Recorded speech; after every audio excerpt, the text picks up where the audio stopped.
जय हिंद दोस्तों। Recently civil services prelims exam का रिजल्ट अनाउंस किया गया था। उस रिजल्ट को लेकर बहुत ज्यादा डिससैटिस्फैक्शन है एस्पिरेंट्स में। वो इस वजह से क्योंकि बहुत सारे एस्पिरेंट्स ऐसे हैं जिन्होंने अलग अलग कोचिंग की से अपने आंसर्स चेक किए थे और 100+ वो स्कोर कर रहे थे, बट फिर भी उनका प्रीलिम्स क्वालिफाई नहीं हो पाया। अब ऐसा नहीं है कि यूपीएससी की कट ऑफ हाई नहीं जा सकती, हम मानते हैं कि वो कट ऑफ हाई जा सकती है, बट प्रॉब्लम ये है कि ट्रांसपेरेंसी नहीं है। ये कैसे पता लगे एस्पिरेंट को कि कोचिंग से जो उसने आंसर मैच किया था और एक्चुअली यूपीएससी जिस ऑप्शन को आंसर कंसिडर कर रही है उसमें डिस्क्रिपेंसी है, अलग अलग है। वो तो तभी पता लगेगा जब आंसर की सामने आएगी और उसके बाद वो एस्पिरेंट सेटिस्फाइड भी हो जाएगा। यूपीएससी का एस्पिरेंट है, वो कोई छोटा बच्चा नहीं है, वो इस बात को रियलाइज करेगा कि हाँ मुझसे गलती हो गई। बट ये सब कब होगा? जब वो ट्रांसपेरेंसी आएगी और यूपीएससी प्रीलिम्स एग्जाम की आंसर की टाइमली रिलीज करेगी। यूपीएससी उस आंसर की को रिलीज करती है 1 साल बाद।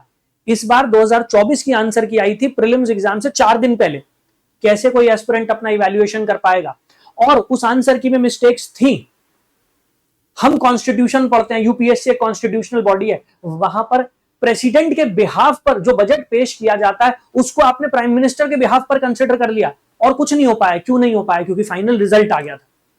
तो ये जो इनजस्टिस चल रहा है उसके खिलाफ अब आवाज उठने का समय आ गया है और ये आवाज एस्पिरेंट खुद उठा रहे हैं। ऐसा नहीं है कि कोई उन्हें लीड कर रहा है, ऐसा नहीं है। ये एस्पिरेंट अब खुद जाग गया है और यूपीएससी से सवाल पूछ रहा है और ये इंश्योर करेगा कि यूपीएससी अकाउंटेबल बने, ट्रांसपेरेंट बने। उसके लिए आपको क्या करना है? बीइंग एन एस्पिरेंट चुप नहीं रहना है। जितना आप चुप रहेंगे उतना यूपीएससी अपनी मनमानी करेगी, उतना ही वो ओपेसिटी के साथ फंक्शन करती रहेगी and we do not want that. आपको करना क्या? एस्पिरेंट्स ने एक पिटीशन शुरुआत की है इसकी। change.org एक वेबसाइट है, उसके ऊपर सबसे पहले तो आपको वहां जाकर उस पिटीशन को सपोर्ट करना है। वो आप कैसे कर सकते हैं मैं आपको वो समझाता हूं।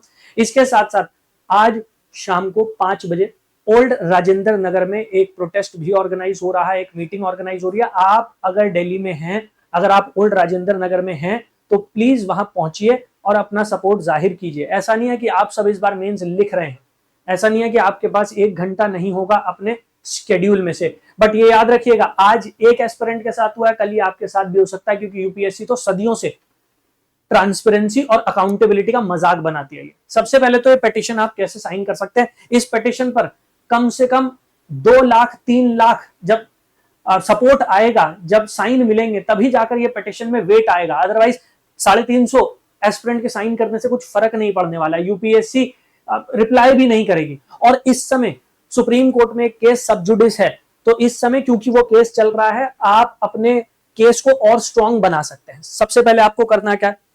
आपको जाना है change.org पर। ठीक है, एक वेबसाइट है change.org। अगर आप इस वेबसाइट पर ऑलरेडी रजिस्टर्ड नहीं है तो सबसे पहले क्या कीजिए, वेबसाइट पर जाइए, जाने के बाद यहां पर रजिस्टर कर दीजिए।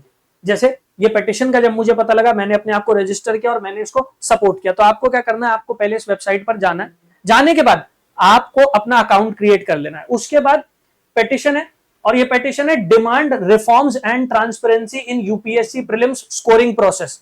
यूपीएससी प्रीलिम्स एग्जाम का जो स्कोरिंग प्रोसेस है उसमें हमें ट्रांसपेरेंसी चाहिए। मेंस एग्जाम का जो स्कोरिंग प्रोसेस है उसमें हमें ट्रांसपेरेंसी चाहिए। हमें इस बात का जवाब चाहिए कि क्यों 1 साल लगता है आंसर की रिलीज करने में। भाई स्टेट पीसीएस के एग्जाम्स भी होते हैं, एसएससी के एग्जाम्स भी होते हैं, नीट का एग्जाम भी होता है, वो सब तो एग्जाम के तुरंत बाद आंसर की रिलीज कर देते हैं। तो आप इतना समय क्यों लेते हैं? और अगर आपकी आंसर की में कोई गलतियां नहीं है तो डर किस बात का? यूपीएससी ये ग्राउंड लेती है, ये आधार बनाती है कि अगर हम आंसर की रिलीज कर देंगे तो वो एस्पिरेंट्स जिनका एग्जाम क्रैक नहीं हुआ, क्वालिफाई नहीं हुआ, वो क्या करेंगे? वो जाके फेक पिटीशन फाइल करेंगे। तो आप ये कहना चाह रहे हैं कि सुप्रीम कोर्ट फेक पिटीशंस को एंटरटेन करेगी? ये एब्सर्ड ग्राउंड है। It is time to wake up, it is time कि आप मिलकर, और याद रखिएगा कलेक्टिवली जब आवाज उठाएंगे तभी सुनवाई होगी। ऐसा नहीं होगा कि 1-2 हजार एस्पिरेंट्स बोलते रह जाएंगे, नहीं, ये लाखों की मुहिम बननी चाहिए। This should reach every nook and corner of this country. Her UPSC aspirant चाहे वो देश में कहीं भी रहता हो, आप घर बैठकर भी इस पिटीशन को सपोर्ट कर सकते हैं। This will only strengthen your own cause. तो बाकी किसी के लिए नहीं, अपने लिए इस काम को जरूर कीजिएगा। तो change.org पर जाइए, वहां पर जाकर रजिस्टर कीजिए। रजिस्टर करने के बाद ये पिटीशन आपको मिल जाएगी। अगर नहीं मिल रही है तो सर्च बार में जाइएगा, सर्च बार में जाकर यूपीएससी प्रोटेस्ट टाइप कर दीजिएगा, ये पिटीशन आपके सामने आ जाएगी। 350 सिग्नेचर्स हैं बस, कम से कम 3.5 लाख सिग्नेचर लगेंगे आपको, तब जाकर ये मैटर बड़ा बनेगा। मैंने इससे पहले भी एक वीडियो बनाई थी, उसमें मैंने कहा था ट्विटर पर कैंपेन चलाइए, लीडर ऑफ ऑपोजिशन, वो लीडर्स जो आपको पता है पार्लियामेंट में वोकल रहते हैं, ऑपोजिशन में है, गवर्नमेंट के खिलाफ आवाज उठाते हैं, आप उनको रीच आउट कीजिए, वो आपका मैटर जरूर रेज करेंगे और ये बहुत जरूरी है। आपकी अपनी कॉन्स्टिट्यूएंसी के जो एमपी हैं, आप उनको टैग कीजिए, आप उनको रीच आउट कीजिए, उनको बोलिए कि वो आपको रिप्रेजेंट करते हैं, वो इस मैटर को रेज करें। डेफिनेटली ये मैटर रेज होगा, मॉनसून सेशन में होना भी चाहिए, अदरवाइज दोबारा से मैटर जो है ठंडा पड़ जाएगा, कुछ नहीं होने वाला। सो मेक श्योर कि आप इस मैटर को ठंडा मत पड़ने दीजिए, आप सपोर्ट दिखाइए, और ये आपके लिए, बाकी किसी के लिए नहीं। दूसरी बात, जिस मीटिंग की मैं बात कर रहा हूं, शाम को 5 बजे होगी, आज ही वेन्यू होगा आपका सिंधी पार्क, ओल्ड राजेंद्र नगर। तो ओल्ड राजेंद्र नगर में सिंधी पार्क है, एक फेमस क्रिकेटर है गौतम गंभीर, उनके घर के ऑपोजिट है आई थिंक। वहां पर सारे एस्पिरेंट्स ने डिसाइड किया कि जो भी ओल्ड राजेंद्र नगर में है, जो भी दिल्ली में है, वो सब मिलेंगे। वहां पर तय किया जाएगा कि किस तरीके से इस मैटर को परस्यू करना है। इसके साथ साथ डिमांड बहुत सिंपल है, बहुत सिंपल डिमांड है, कोई बहुत बड़ी डिमांड नहीं है एस्पिरेंट की। डिमांड सिर्फ इतनी सी है कि भाई आंसर की रिलीज कर दो प्रीलिम्स के रिजल्ट के साथ। जहां मेरे से गलती हुई है मैं इवैल्यूएट कर लूंगा, मैं मान लूंगा कि हाँ मेरा सिलेक्शन नहीं हो पाया, ठीक है, तो आप आंसर की रिलीज कीजिए। और जहां उसमें डिस्क्रिपेंसी होगी, फिर वहां पर यूपीएससी की अकाउंटेबिलिटी तय होगी, जिस अकाउंटेबिलिटी को वो इवेड करती आ रही है। ऐसा नहीं है कि यूपीएससी में धांधलेबाजी नहीं चल रही है। अगर धांधलेबाजी नहीं होती तो आप ये बता दीजिए 2024 में पूजा खेड़कर जैसी कैंडिडेट कैसे सिलेक्ट हो जाती है। अगर धांधलेबाजी नहीं है तो कैसे यूपीएससी के द्वारा सिलेक्टेड कैंडिडेट्स के ऊपर ये एलिगेशंस लग रहे हैं लगातार कि फेक सर्टिफिकेट्स का इस्तेमाल हो रहा है। और केरला के एक आईएएस ऑफिसर के केस में तो प्रूव हो चुका है बियॉन्ड एनी डाउट कि वो सर्टिफिकेट फेक था, आज तक उसके ऊपर कार्रवाई क्यों नहीं हुई है? तो ऐसा बिल्कुल नहीं है कि होलियर देन दाओ आपने जो स्टैंड लिया हुआ है वो गलत है। जो भी मिस्टेक हुई है एक्सेप्ट कीजिए आंसर की में। लास्ट ईयर आपसे मिस्टेक हुई थी, आपने प्रेसिडेंट की जगह प्राइम मिनिस्टर को कंसिडर कर लिया कि उनके बिहाफ पर बजट पेश होता है। That's absurd. कॉन्स्टिट्यूशन पढ़िए उठाकर, आपको खुद पता लग जाएगा बीइंग अ कॉन्स्टिट्यूशनल बॉडी।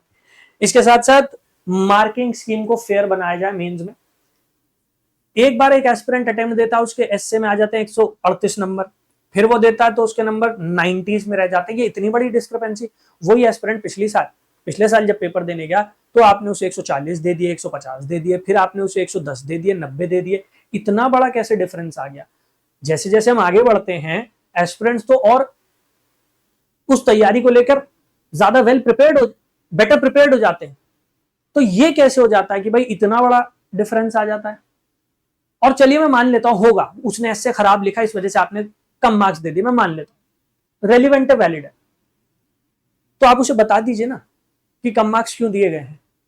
आप और कुछ नहीं तो मेंस की आंसर की के साथ उसे अपॉर्चुनिटी तो दे सकते हैं कि भाई मैक्रो एनालिसिस में जब आप मार्क्स देते होंगे तो वहां मैक्रो एनालिसिस में आप लिखते होंगे ना आप कम मार्क्स क्यों दे रहे हैं, या सिर्फ अपनी मर्जी से मार्क्स देकर चले जाते होंगे। जो भी इवैल्यूएटर है वो वहां पर लिखता तो होगा ना मैक्रो एनालिसिस में क्यों कम मार्क्स दे रहा हूं किसी को मैं। क्योंकि हमने तो ये भी सुना है कि भाई जो भी इवैल्यूएटर्स होते हैं उनकी भी इवैल्यूएशन को क्रॉस वेरीफाई किया जाता है, क्रॉस चेक किया जाता है, तो वहां पर होगा ना सिस्टम। तो जो आपका सिस्टम है उसके अकॉर्डिंग एक मैक्रो एनालिसिस प्रोवाइड कर दीजिए मेंस के साथ कि भाई इसको जो कम मार्क्स दिए जा रहे हैं वो इस वजह से दिए जा रहे हैं। हम तो ये कह ही नहीं रहे कि आप पूरी हमें आंसर मेंस की पूरी आंसर शीट हमें दिखा दीजिए, चलिए वो भी मत कीजिए, मैक्रो एनालिसिस तो आप देख सकते हैं। इंटरव्यू में किसी को कम मार्क्स दिए जाते हैं, किसी को ज्यादा दिए जाते हैं।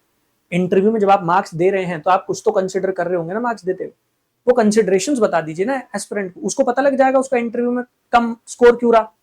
वो बेटर प्रिपेयर्ड आएगा, अगले अटेम्प्ट के लिए वो और ज्यादा अच्छी तरीके से तैयारी कर पाएगा। आप वहां तक तो उसकी मदद कर सकते हैं ना। और अगर एडमिनिस्ट्रेशन में हम अकाउंटेबिलिटी और ट्रांसपेरेंसी एक्सपेक्ट करते हैं तो एक कॉन्स्टिट्यूशनल बॉडी में अगर हम एक्सपेक्ट कर रहे हैं, what is wrong with that? I don't see anything wrong with that. तो एक एस्पिरेंट जो डिमांड कर रहा है बहुत सिंपल है, उन सिंपल डिमांड्स को आपको एक्सेप्ट करना पड़ेगा। अब वो एस्पिरेंट, और मैं आपको एक बात बता दूं, आज से 10 साल पहले 15 साल पहले शायद एस्पिरेंट्स इतने अवेयर नहीं हुआ करते थे, बट इस सोशल मीडिया के दौर में वो अवेयर हैं। उनको अपने राइट्स के बारे में भी पता है, उनको ये भी पता है कौन कौन से पीसफुल मेथड्स का इस्तेमाल करना है। And mind you, the protest has to be peaceful, वो शांति प्रिय तरीके से होना चाहिए। अदरवाइज आपके प्रोटेस्ट को क्रश कर दिया जाएगा और ये कहा जाएगा कि एस्पिरेंट्स ने वायलेंस करने की कोशिश किया। Be very mindful, be very calm about it. Make sure कि आप एक सही मेथड का इस्तेमाल करें और उस सही मेथड से make your voice heard. All right, wish you all the very best. जो भी ओल्ड राजेंद्र नगर में रहता है, जो भी एस्पिरेंट है उसके आसपास रहता है, मेक श्योर कि आप वहां पहुंचे और जो भी आपका ग्रीवेंस है उसे उठाइए। अपने ग्रीवांस को उठाना गलत बात नहीं है। Thank you. जय हिंद।